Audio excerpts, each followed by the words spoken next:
Hello guys and welcome back to DarkHorseFM. In this video we're going to go through a step-by-step process of how we can actually make the transfer glitch to work in Football Manager. Now I got a few questions from my comment section of the previous video that we did with Atletico Madrid and how the player contract got signed, and a lot of you guys said that the transfer glitch did not work because maybe you didn't have a director of football to get the contract done for you. So what I noticed that when I was doing it with Atletico Madrid, I wasn't really thinking about the director of football per se. So I'm going to go over to my staff here at Manchester City. That's why I actually picked a different save. So I can see what I have going on in the responsibility tab. And then I can see that with Manchester City, I don't have anybody delegated to do my contracts for me. So we're going to try to do the transfer hack on this save and see what is going to happen. So I'm going to go over to my transfers now and pick a player that I want to sign. But at Manchester City, I do expect to have players that have release clauses assigned to them. Okay, let's pick this Stefan Pavlovic guy, for example. And over to his contract, and we see that he has a 181 million release clause. So if it fails for me, then I know that there are certain situations where the glitch is not going to work. But if it doesn't fail, and then it means that, okay, it works if you just have to know how to do it. So I'm going to head over to the transfer tab now and just make inquiry for Stefan Pavlovic and click OK. Then we can go over to transfers and head over to the transfer offer tab. And here, this is where we're going to offer the release clause. So the second step is to actually cancel the inquiry that we made. So we're going to go over here and withdraw the transfer offer. Once that's done, we can now offer the 181 million release clause for Stefan Pavlovic.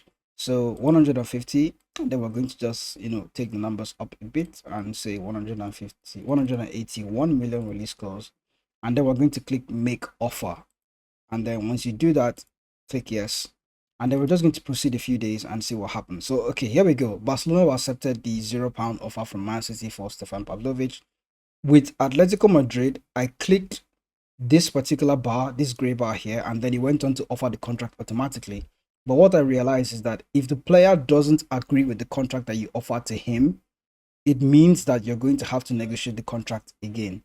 So I'm going to just click this once and hopefully, okay, he hasn't agreed to those terms, so we have to do the contract manually. This is where it's going to get tricky. So if I go ahead and click start negotiations, we can see here that we have already made a transfer offer and it's going to appear in our inbox if the negotiation has been rejected or negotiated. So it means that the glitch inside this glitch is that the player actually has to accept the contract. If the player doesn't accept the contract, then you can't sign him. So that's I think that's what am I going to call it, like a file save or a fail safe for the glitch. So you should expect that the player should accept the contract that you offer. And in the case of Pavlovic, he didn't accept that contract. With Hubers, it actually shows that you're going to pay the 85 million. So it means that for some players it does work, for other players it didn't actually work. So I don't know why with Atletico Madrid it was very easy to do, but I think it's down to the fact that the player actually needs to accept the contract that you signed initially. And then for this other kind of player, if the green triangle pops up when you're making an offer for them, this green triangle here, it means you're actually going to pay that money.